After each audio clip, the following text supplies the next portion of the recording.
You can be exhausted and still be effective in the moment. But if your leadership only works when you're constantly pushing, chasing, or fixing, then your school is depending on busyness, not systems. Today on episode 247, I'm talking about busy leadership versus system leadership, the shift that changes everything.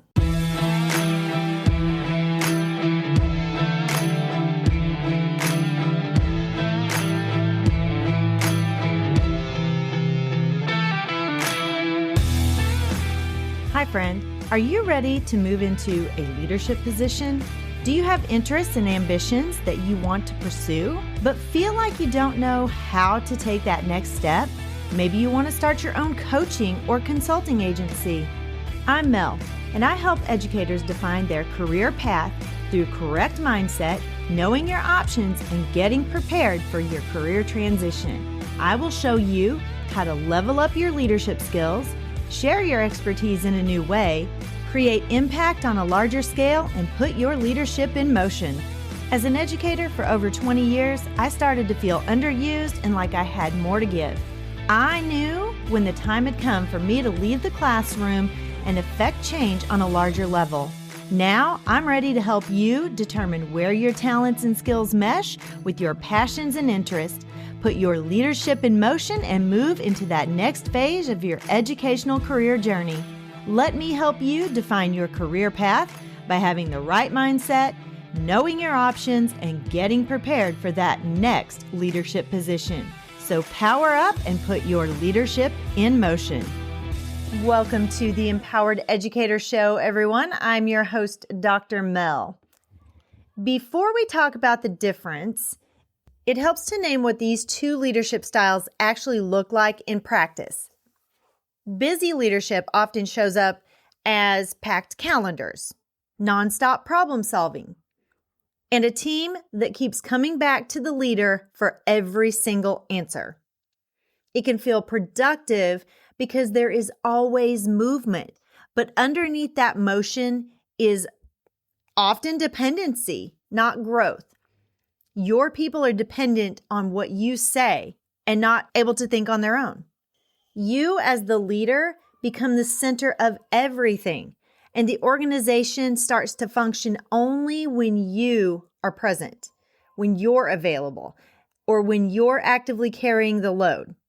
And then, leaders, busyness can look like leadership while it's actually masking things like avoidance or particularly overload, or even a lack of those sustainable structures.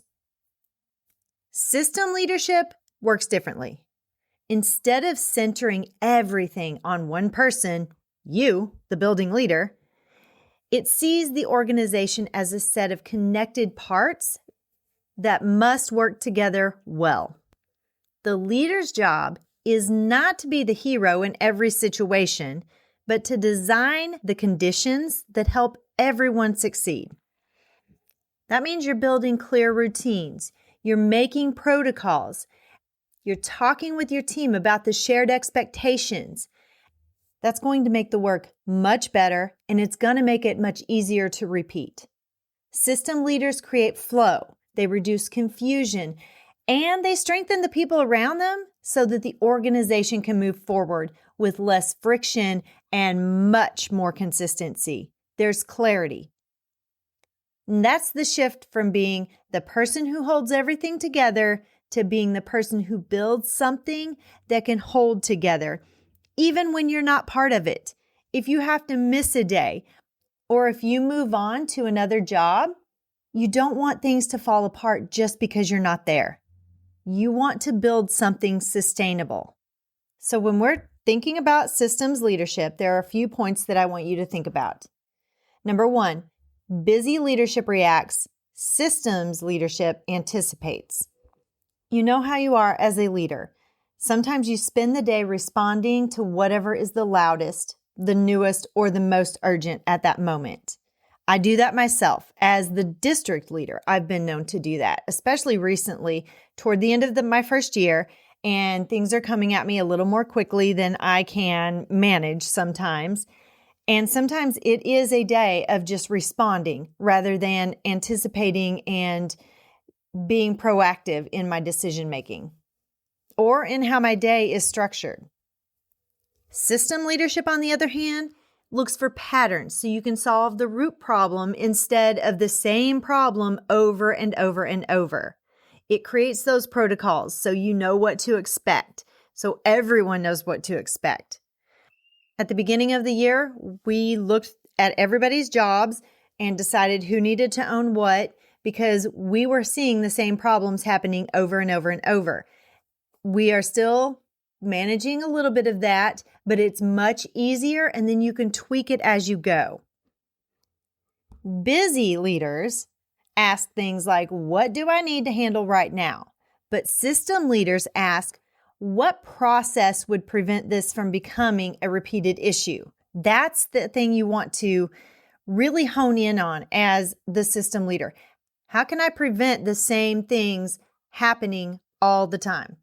When you lead by reaction, your energy gets pulled in so many different directions, guys.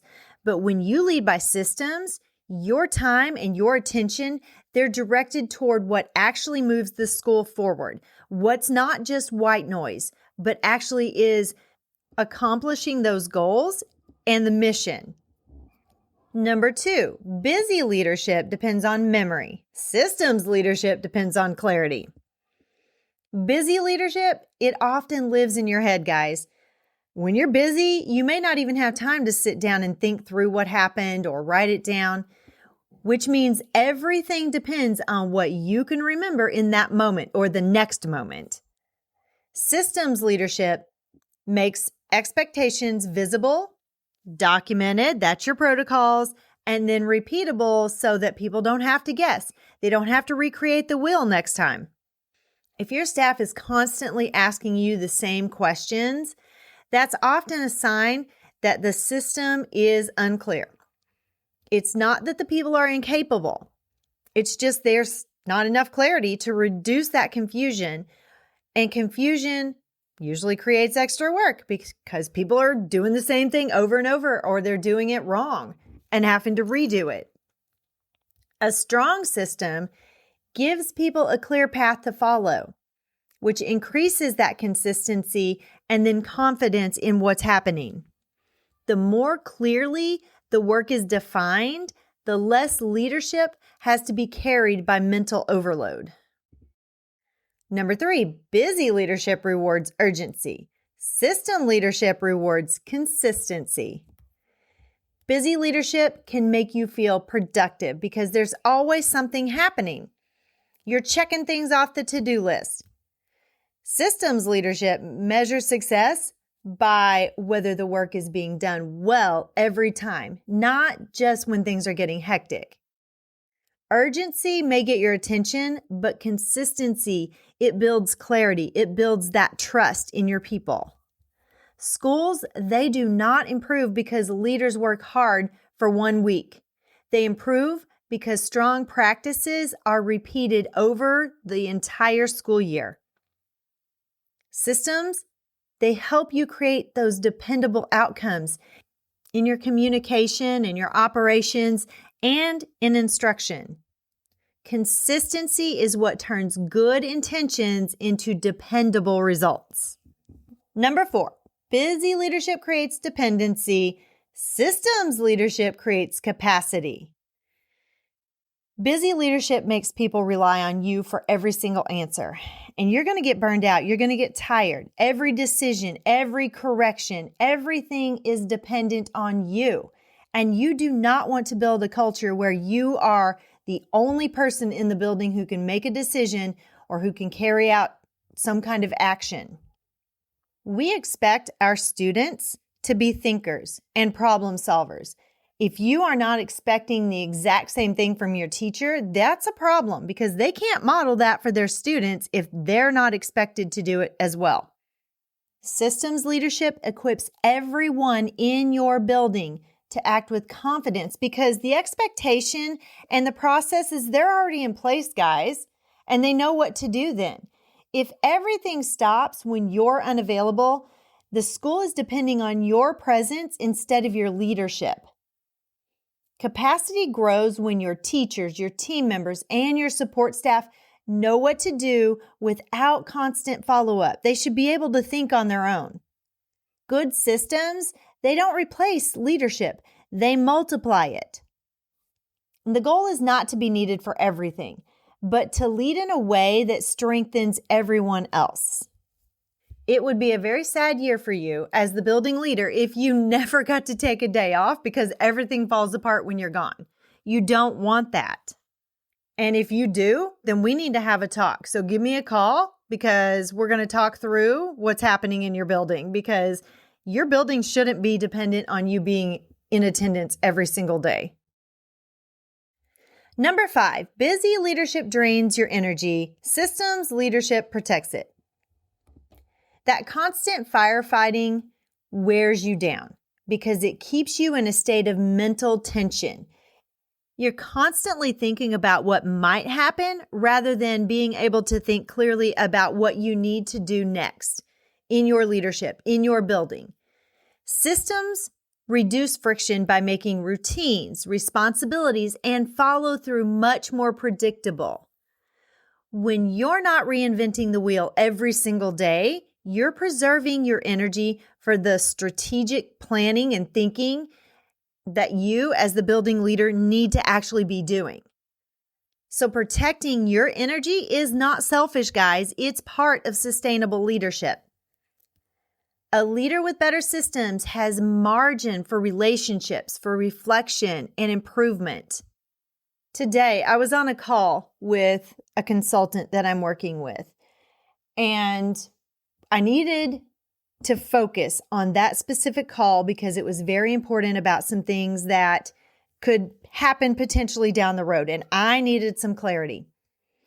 I had 2 phone calls and 2 people, one of which came to my door twice in a 5 or 10 minute span.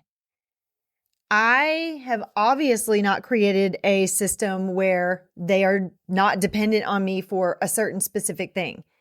And what it was not as big of a deal as it seemed to be at that moment. It could have been pushed off, but they felt like it was so important because I created that sense of urgency around that one specific thing that they couldn't think past that and figure out a plan for themselves.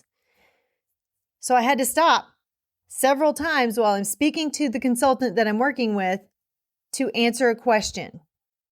That was not fun for me in that moment because it created anxiety. I have the phone ringing on one side. I turned it down. Then I had people knocking on my door. It was all the same thing that they were asking, but they felt like it was so immediate that I answer that I couldn't even talk to the consultant that I am paying.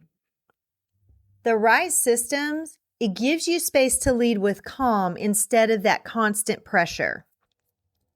So here's your action step. Next week, I want you to choose one area of your leadership where you feel most reactive. Is it communication, discipline, meetings, scheduling, instructional follow-up? And then I want you to turn it into a simple, repeatable process with clear steps, with owners of each thing, and then I want you to follow up. Create a protocol. You know how I am. Leaders, your job is not to be the busiest person in the building. Your job is to build the kind of schools where strong leadership, smooth operations, and better learning can happen consistently. When you move from busy leadership to systems leadership, you stop surviving the week and you start shaping the future. It becomes so much easier. And that's how you lead yourself well. It's how you run your school more smoothly and create better learning for your students. Thank you guys so much for joining me today. If this episode helped you think differently about leadership, hit that subscribe button so you never miss an episode. And if you could do your girl a solid and leave a rating and a review, I would really appreciate it. When you leave a 5-star rating or a review, it helps bump my show so more people can find me. Again, thank you for tuning in every single week. I love you all. And remember to keep going the extra mile to motivate, inspire, lead, and empower. Have a great weekend. Bye-bye.